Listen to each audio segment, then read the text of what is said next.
You ever look back at a moment and think, yeah, that was the exact second everything cracked?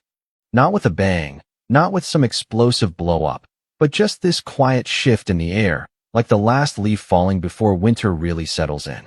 That's how it started for me. My name's Austin. I'm 29 now, but this all started a little over a year ago, back when I was still clinging to the fantasy that life had finally settled into something good. Steady job, decent apartment, the kind of friends who don't just bail after high school ends. And Emily, my fiance at the time. We'd been together 4 years, lived together for 2. I thought I knew her. I thought I knew what we had. We were one of those couples people called solid. The kind that showed up to cookouts with matching flannel, hosted game nights, talked about future baby names while washing dishes. If I'm being real, maybe it wasn't fireworks all the time, but it was comfortable. Stable. I thought that was the point. Turns out, stable only matters until someone decides they're bored. I guess it all really began the weekend after my birthday. Emily's parents had come down to visit. They were always a little polished. Her mom, Lillian, wore pearl earrings even when we were just making spaghetti. Her dad, Roger, was ex-military and moved like a guy who ironed his socks. They never outright said they didn't like me, but there was this air of polite dismissal every time they stepped into our place. Like they were visiting their daughter in a college dorm, not a home she shared with the man she was going to marry. That weekend, though, something felt off. It was in the way Lillian kept saying things like, "Have you two thought more about the wedding date?" And "You're not getting any younger, Em." And every time she said it, Emily just laughed and gave this vague shrug. I figured maybe she was just overwhelmed. We hadn't set a date yet, but that wasn't some big red flag. We were waiting until we had a little more saved up. Weddings are expensive. Logical, right? Later that night, after her parents left, I found Emily sitting on the couch staring at her phone. She didn't even look up when I sat next to her. "You good?" I asked. She locked her screen and nodded a little too fast. "Yeah, just tired." And that was that. But something changed after that weekend. It wasn't anything dramatic. Just small things. She started working later than usual. Then came the excuses for skipping dinner together. The way she'd keep her phone screen angled away from me. You know how people say your gut knows before your brain is ready to catch up? I felt it. I just wasn't ready to admit it. The real slap came 2 weeks later. We were sitting on opposite ends of the couch. I had just poured us both a glass of red wine, something we used to do when we needed to reconnect. I passed her the glass, and instead of clinking it with mine like always, she just stared into it. "I think we need to talk," she said. My heart did this weird twist. You know when someone says that, and your stomach drops before they've even said the rest? I already knew, but I still hoped it was something fixable. Maybe she needed space. Maybe she was stressed. Maybe she wanted to push the wedding another year. I could handle that. I could handle all of it, except what came next. "I feel like I haven't explored enough," she said, her voice way too calm. Like, I jumped into this too young. I've never been with anyone else. I cut her off, trying to keep my voice level. "What are you saying, Emily?"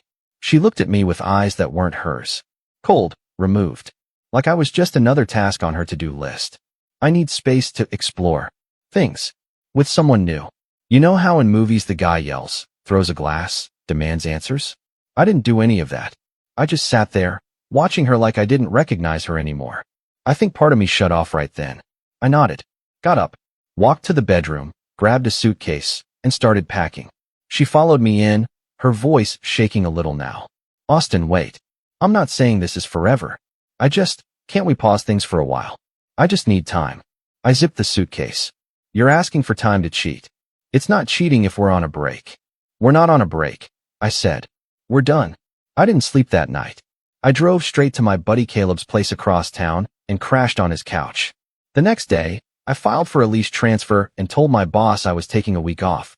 By the end of that week, I had packed up the rest of my stuff, cut ties with the city, and moved 3 hours north to a place where no one knew my name. No explanation. No closure. Just gone. Emily tried calling a few times, but I blocked her. Then came the texts. The guilt-ridden, "I miss you," and "I think I made a mistake" messages. I deleted them without reading past the previews. She had made her choice, so I made mine. For a few months, everything was quiet. I started over in this quiet little lakeside town, got a studio job editing videos for a marketing firm, met new people, went hiking on weekends, Even started learning how to cook more than just pasta. It felt like I was breathing for the first time in years. And then, one Saturday morning, 6 months to the day since I'd left, there was a knock on my door. I assumed it was the mail guy or maybe a neighbor, but when I opened it, I froze. Standing there were Emily's parents. Roger, stiff as ever in his blazer and jeans. Lillian, red-eyed, clutching a tissue like it was a lifeline. "Austin," she said, her voice breaking. "Please, just hear us out." I didn't say a word, just stared. "She's not eating," Roger added. "She's been in therapy. She realizes she made a huge mistake." I looked at them both, at the desperation on their faces. The irony that the same people who used to look through me like I wasn't good enough were now begging me to come back into their daughter's life. "She made her choice," I said, and I shut the door. But that wasn't the end. Not even close. Because what I didn't know then was that Emily wasn't giving up. Not even a little. And what came next, it wasn't just messy. It was war. They didn't leave right away. I stood with my back against the door, listening as Roger knocked one more time. Sharp, controlled, like a man who expected things to go his way if he just applied enough pressure. Lillian said something under her breath, muffled by the door, probably trying to convince him to leave. Eventually, I heard footsteps fading and the soft crunch of gravel as their car pulled away. I didn't cry. I thought I might. But there was nothing. No anger. No sadness. Just this strange, hollow quiet. Like I'd finally closed the last open window in a house I used to live in. That night, I made steak for dinner. It wasn't great. I overcooked it, but it was mine. I sat on the couch, put on a documentary I didn't pay attention to, and muted every notification on my phone. A few hours later, I glanced at the screen out of habit and saw 37 missed messages. 5 from unknown numbers. 6 voicemails. I didn't listen to any of them. I didn't even open the app. But that was the calm before it all started to unravel. The first sign was my buddy Caleb texting me, out of the blue. "Hey man, you good? I heard Emily showed up in your town." I blinked. How the hell would he know that? I called him immediately. "What do you mean, she showed up in my town?" "She's been posting stuff online. Cryptic captions, sad selfies by the lake, stuff like that. People figured it out. She tagged some bookstore near your apartment. You think she's trying to find you?" I checked her account, one I hadn't looked at in half a year, and sure enough, there she was, sipping coffee 2 blocks from where I lived. Caption, "Starting over. Sometimes you have to go back to move forward." I blocked her again, but my gut was already turning. The next week, she ran into me at the grocery store. I was grabbing some produce when I heard someone say my name like they'd rehearsed it. "Austin." I turned, and there she was, Emily. Hair curled like she used to wear it on special nights. That same sad, hopeful smile I remembered from when we first started dating. She was holding a carton of oat milk she probably didn't even drink. "Wow," she said. "I didn't think I'd actually run into you." "You posted a photo from the cafe next to my building," I said flatly. She blinked, smile flickering. "I didn't think you'd see it." I didn't. My friend did. We stood in that aisle for a full minute, surrounded by potatoes and awkward silence. "I've been in therapy," she finally said, like it was supposed to explain everything. "And I've realized a lot. About myself. About us." I was scared. I thought I needed to figure things out by stepping away, but "You don't owe me an explanation," I cut in. "You made your choice." She looked like she wanted to say something else, but I turned and walked away. That should have been it. But it wasn't. A few days later, I got an email. Not from Emily. This time, it was from Lillian. "Austin, I don't mean to bother you, but I think you're being unnecessarily cruel. Emily made a mistake, but haven't we all? You've always been the kind, rational one. I expected more grace from you." That word, grace, made my skin crawl. As if I was the one being unreasonable for not welcoming her daughter back after being tossed aside like a placeholder. I didn't respond. But the messages kept coming. One from Roger, one from Emily again, and then a string of friend requests on all my socials from names I didn't recognize. Caleb called again. "You might want to check Reddit," he said. Sure enough, there it was. A post under r/true off my chest, written by a throwaway account, titled, "I ruined the best relationship of my life, and I don't know how to fix it." It didn't name me directly, but every detail was there. My job, the town I moved to, how we met. It painted her as someone lost and confused, who panicked under the pressure of commitment and briefly explored a new connection, before realizing what she'd truly lost. The comments were full of sympathy and advice. You sound so brave. Just keep trying. He'll see your growth. You didn't cheat. You were honest. If he loved you, he'd come back. One person commented, honestly, he sounds emotionally immature for just ghosting you. I felt my jaw tighten. I didn't ghost her. I protected myself. I took the blow and walked away without burning down the house. And now? Now I was being painted as the villain because I didn't want to re-enter a burning building? That was when I hit my breaking point. I called my landlord and asked if I could switch to a new unit in the complex, somewhere off the main road, not visible from the street. He agreed. I moved everything the next day. That weekend, I deactivated every account she might find. I scrubbed my LinkedIn, made all my socials private, deleted old photos. I stopped checking group chats where her friends might lurk. I even switched coffee shops. But somehow, it still wasn't enough. A month later, I got a call from my mother. Now, to understand why this mattered, you have to know something about my family. I grew up in a pretty tight-knit, middle-class household. My mom and dad were high school sweethearts who worked hard, loved harder, and believed in forgiveness to a fault. They liked Emily. A lot. She came to holidays. She made pies with my mom. Helped my dad build shelves in the garage. When we broke up, I told them a version of the truth, but I left out the worst parts. I didn't want them to hate her. I just said we grew apart. So when my mom called, her voice cautious, I braced myself. Honey, she said, I had a visit from someone today. My stomach dropped. Please don't say. It was Emily. She drove down. Said she just needed to talk to me. Said she couldn't get through to you. I closed my eyes. Mom, I told you. She cried, Austin. She told me you won't even speak to her. That she's in a dark place. That she doesn't feel safe being alone. I sat on the edge of my bed, trying to keep my voice calm. She's manipulating you. She didn't seem like she was acting. Of course she didn't. That's how she works. Mom was quiet for a long beat. I don't understand. You were always so forgiving. And there it was. That word again. Forgiving. Like I owed it to the people who hurt me to put myself back in their reach. She left me, Mom. I said. She told me, to my face, she wanted to explore being with someone else. And now that it didn't work out, I'm supposed to pretend like it never happened? I just want you to be happy. I am happy, I said, and I meant it. But it didn't matter. The seed had been planted. And not just in my mom. Over the next few weeks, I started getting weird messages from extended family. My cousin Jenna DM'd me asking, did you really abandon Emily without talking things through? My uncle sent me a chain email about forgiveness and second chances. It was like she was slowly turning the people in my life against me. People I hadn't even realized were reachable. She weaponized empathy, played the victim perfectly, and everyone fell for it. Except Caleb. He called one night and said, you need to draw blood, man. Not literally, but you can't keep being passive. You either shut this down publicly or she's going to rewrite the whole story.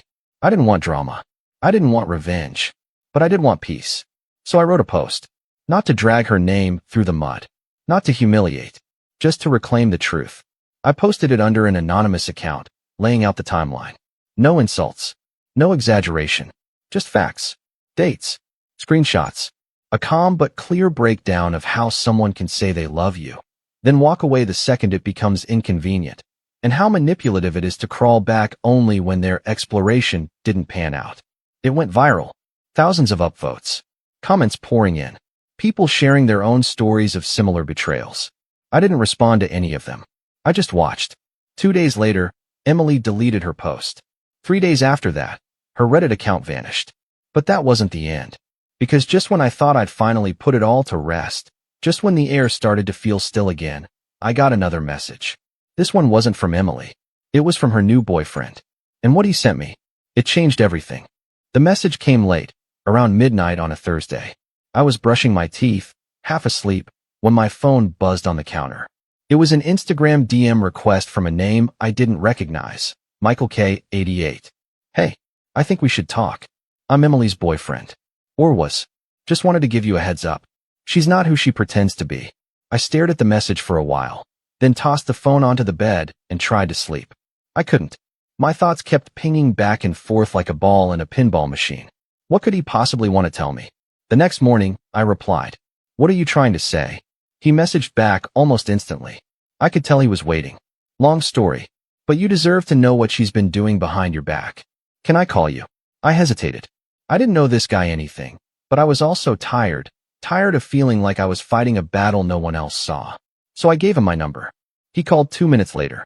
His voice was low, calm, the kind of voice that had clearly practiced this conversation in the mirror. He started slow, respectful. Hey, Austin. I just want to say up front I'm not trying to start drama. I didn't even know who you were until a week ago. Emily didn't talk much about you. Not really. She just said you dated and it didn't work out. I stayed quiet. He went on. We met on a dating app a few months after you guys split. She told me she was healing. I believed her. And for a while, things were good. But then little stuff started slipping. I noticed she'd leave the room to take calls. She hid her texts. She'd get weird when I asked about her past. It all felt off. He paused. A few weeks ago, I found her old journal. I know I shouldn't have read it, but something in my gut told me to look. And that's when I found your name. A lot. Pages and pages. She never got over you, man. She's obsessed. Still calls you her soulmate. Still talks about getting you back. Only she doesn't call it getting back. She calls it fixing her narrative. Like your silence is this stain on her story. I sat down on the edge of the bed, phone pressed to my ear, pulse thudding. Here's the thing, he continued. She told me she needed a break 2 weeks ago. Said she wasn't feeling emotionally aligned. I gave her space. Then I saw the Reddit stuff. That post about her ex? The one where she made herself look like the victim? Yeah, I recognized it. I called her out, and she broke down crying. Told me you were her true north. That she made a mistake, but she was going to get you back, no matter what it took. Said she'd already gotten your family to soften. I didn't say a word. I didn't have any. I left her that night, Michael said. But I figured you deserved to know what's going on. She's not just sad. She's calculating. He thanked me for listening, said he was sorry, and hung up. I sat there for what felt like an hour, staring at the wall. It hit me, then, not just what Emily had done, but how deeply it had wormed into my sense of identity. For months, I'd let her rewrite the story of our relationship. I let her guilt echo through my phone calls with family, through the concerned texts from old friends. I had been rebuilding my life, sure, but in the back of my mind, I was still playing defense against a past that refused to let go. That night was the lowest I'd felt since the breakup. And I don't mean dramatic heartbreak. I mean this quiet, gnawing ache. Like I'd been carrying a ghost on my back for months without realizing it. I didn't go to work the next day. I called in sick and sat on my porch in the cold morning air, staring at the lake. For the first time, I let myself feel it all. The betrayal, the anger, the humiliation of being turned into a story someone else got to tell. And then something strange happened. I felt relief. Not peace. Not yet. But this clear, unshakable sense that I was finally done being quiet. I didn't want revenge. I didn't want a dramatic showdown. I wanted to live. And I wanted to do it loudly. The shift was slow but steady. I started by going back to therapy. I tried it briefly after moving, but stopped once things felt manageable. Now I knew I hadn't even scratched the surface. I found a new therapist, someone older, no nonsense. I told her everything, from the breakup to the manipulation to the phone call with Michael. She didn't coddle me. She gave it to me straight. You're allowed to leave people who hurt you, she said. Even if they say they're sorry. Even if everyone around you says otherwise. Especially then. I wrote that down. I started writing down a lot of things. At her suggestion, I started journaling, not about Emily, but about myself. My wins. My fears. My plans. It felt weird at first, like I was narrating my own life. But then I realized something. I was narrating my own life. For the first time in a long time. Work got better too. I leaned into my job, took on bigger projects. My boss noticed. A few months later, I got promoted to lead editor. I started mentoring some of the new hires, and it gave me purpose, something outside myself. Something that didn't have anything to do with the past. On the weekends, I hiked. Not to escape, but to explore. I started visiting trails I'd never tried, joined a local outdoor group. That's where I met Jamie. Jamie wasn't flashy. She didn't wear perfect makeup or rehearse her smiles. She laughed with her whole body and talked about books the way most people talk about movies. We didn't start dating right away. In fact, we were just friends for the first 2 months. But it was easy. Real. We'd sit at the edge of a trail and talk about everything, from childhood fears to dumb pet names. One afternoon, I told her about Emily. Not everything. Just enough. She didn't judge. She just listened. When we eventually did start dating, it wasn't a firestorm. It was a slow, steady warmth. The kind that didn't burn, it healed. But the rise didn't mean the past stayed buried. One night, about 8 months after the last time I saw Emily's parents, I got a call from my mom again. She sounded different this time. Hesitant, but not pushy. I wanted to say I'm sorry, she began. I blinked. For what? For not trusting you. For letting someone else's tears cloud what I know about my son. Turns out, Michael had posted his own version of the story a few weeks back. He hadn't used names either, but people connected the dots. One of my cousins saw it. Shared it with my mom. I just didn't know, she said quietly. I believed what I saw, but I didn't ask you how you felt. That conversation was another turning point. For the first time in a year, I felt like the balance was tipping back in my favor. Over the next few months, I started reconnecting with people I'd quietly distanced myself from. My cousin Jenna and I went out for coffee and talked like old times. My uncle, the one who sent that chain email, he wrote me a real apology. And through all of it, I never once reached out to Emily. I didn't need to, because something deeper had shifted. I wasn't trying to prove myself anymore. I wasn't carrying the weight of other people's opinions. I had built something that wasn't about survival. It was about becoming whole again. One night, I was watching Jamie draw in her sketchbook. She liked doodling random scenes from our hikes, and I realized I hadn't thought about Emily in weeks. Not consciously. Not in that aching, bitter way. It didn't mean I forgot. It meant I healed. But just when I thought the story had settled, when life had finally quieted into something peaceful, I got another message. From an unknown number. Just 2 words. We need to talk. I almost deleted it. But something about the timing, about the fact that everything had finally fallen into place, made me pause. Because what I didn't know was that Emily wasn't done. Not by a long shot. And what she wanted now wasn't closure. It was something far more dangerous. The message just sat there on my screen for a long time. We need to talk. No name. No emojis. Just cold text from an unrecognized number. I stared at it like it was a ticking bomb. For a moment, I even considered blocking it and going on with my night like nothing happened. I could have. I should have. But part of me, the part that had been rebuilding piece by piece, felt something stir. Not fear. Not even anger. Something sharper. Focus. I didn't reply. Instead, I did what I should have done long ago. I began to prepare. The next morning, I started with the basics. I pulled up my laptop and opened an old folder I hadn't touched since the week I left the city. Inside were screenshots, receipts, voicemails I'd downloaded, even the full text of the Reddit post Emily had made about me. I had saved them all back when things first started spiraling, when Caleb told me, "Keep your records. You never know how far someone like that will go." I hadn't known then, but now I was glad I listened.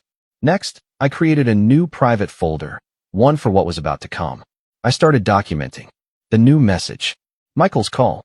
I even recorded a voice memo of me summarizing everything I remembered about Emily's visit to my mom's house, the messages from her parents, the fallout with my extended family. I wanted a paper trail this time, not because I was scared of her, but because I refused to be caught off guard again. Later that day, I texted Caleb. "Still think I need to draw blood?" He replied instantly. "Been waiting for you to ask." I met him that evening at a dive bar just off the highway, a place with sticky floors and chicken wings so spicy they'd make you rethink your life choices. Caleb was already waiting in the back booth, a worn baseball cap pulled low and a grin that said about time. "So," he said, pushing a beer toward me, "you finally ready to play offense?" "I think she's about to start something again," I said. "And this time, I want to be ready." He leaned back. "You know I'm in. Whatever you need.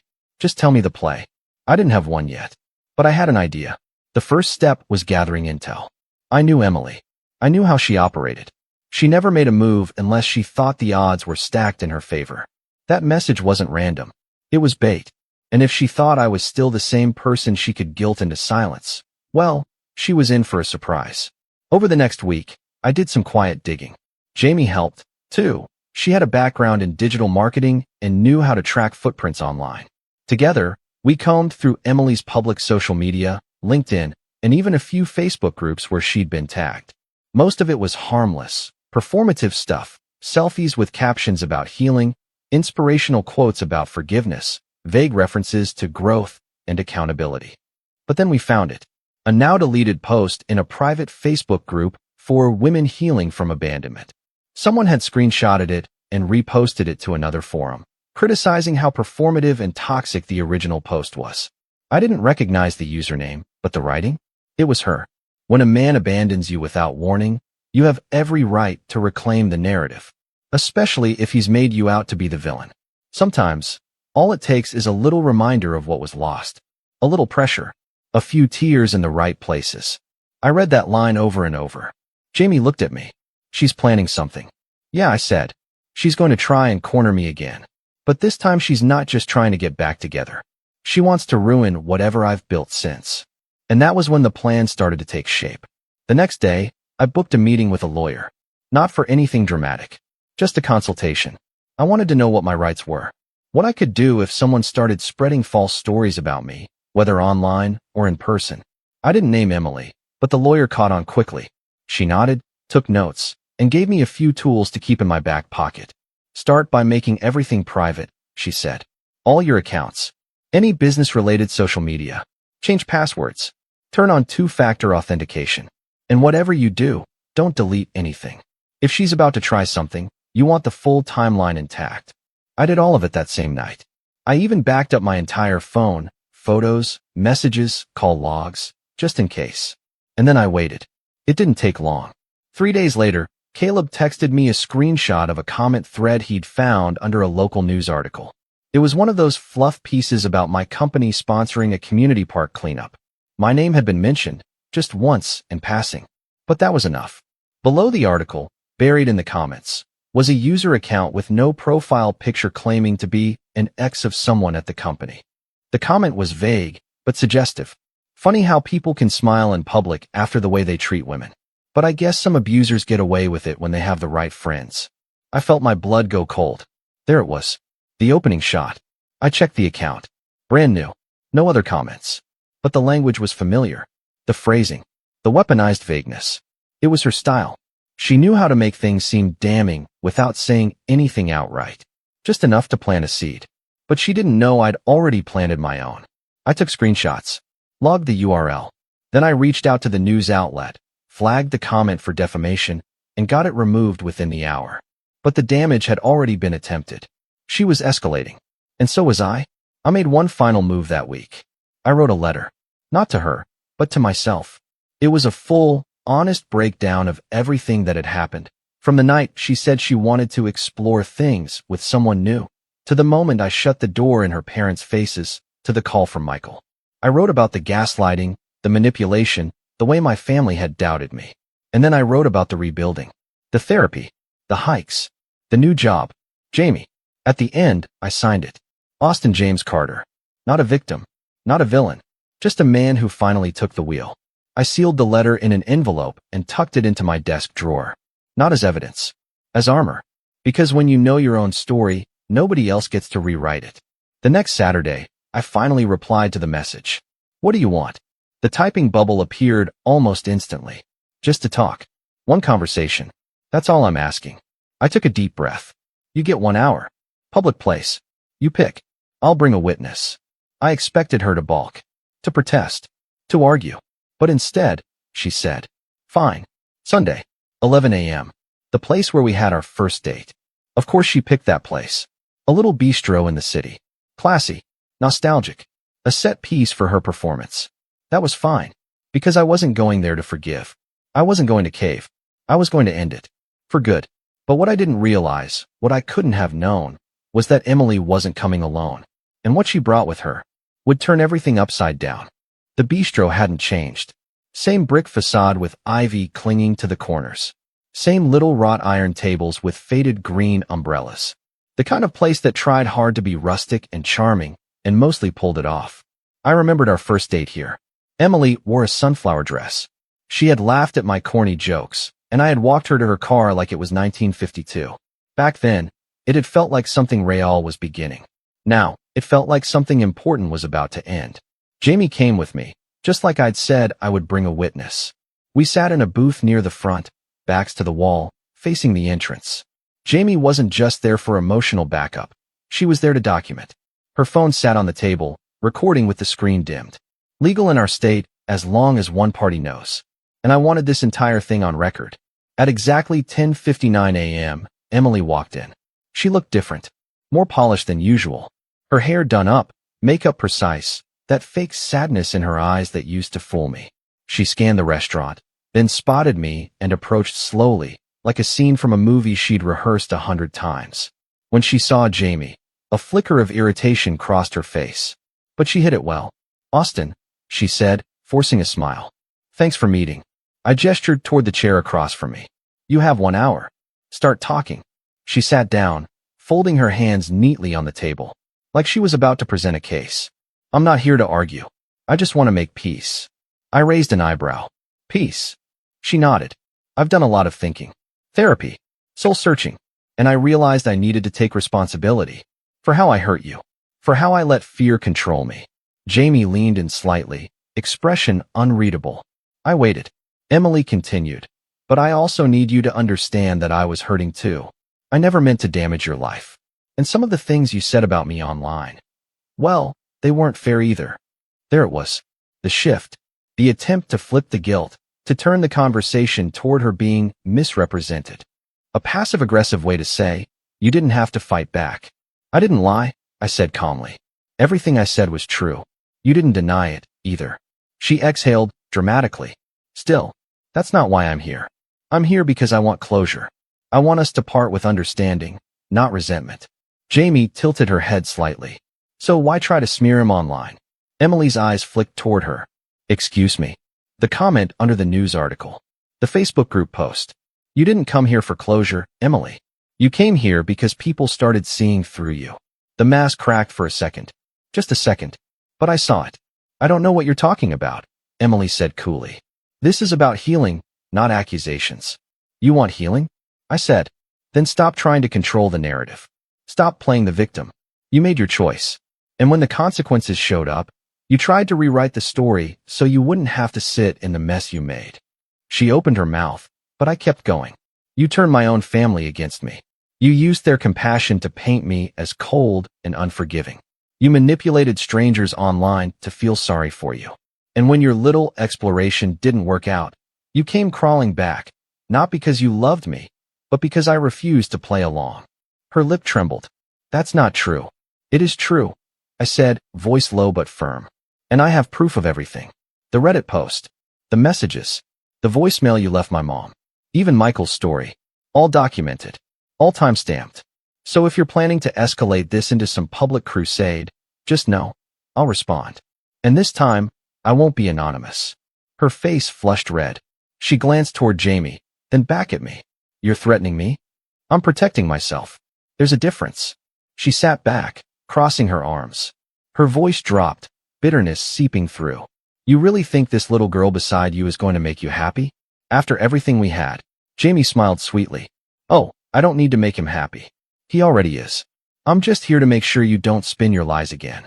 Emily laughed, sharp and bitter. "Wow, you've really changed, Austin. You used to care about people's feelings." "No," I said. "I used to care about your feelings more than I cared about myself." She went quiet. "You don't get to rewrite the ending," I said.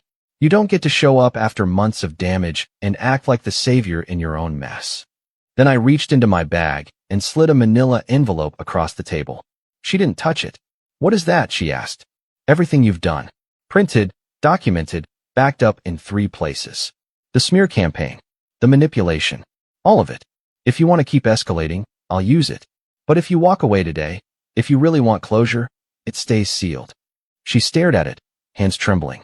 "I'm giving you a choice," I said. "Something you never gave me." She didn't say anything for a long time. Her gaze fell to the table, then to the envelope, then to me. There was no more mask. No more rehearsed sadness. Just silence. Finally, she stood. "You win," she whispered. "I'll stop." I didn't reply. She walked out without another word. Over the next few weeks, everything got quiet again. No more messages. No new Reddit posts. No weird phone calls to my mom or cousin. It was like she vanished. Michael messaged me once more just to say thank you. That after our meeting, she tried to reach out to him again, and he blocked her. He was moving to another city. Starting fresh. Like me, my family, especially my mom, took some time to rebuild trust with. But it came. Slowly. Authentically. She apologized again, Not just for doubting me, but for expecting me to be the bigger person when I was the only one bleeding. Jamie and I grew closer, stronger. We took a road trip up the coast that spring, camped under the stars, talked about the future.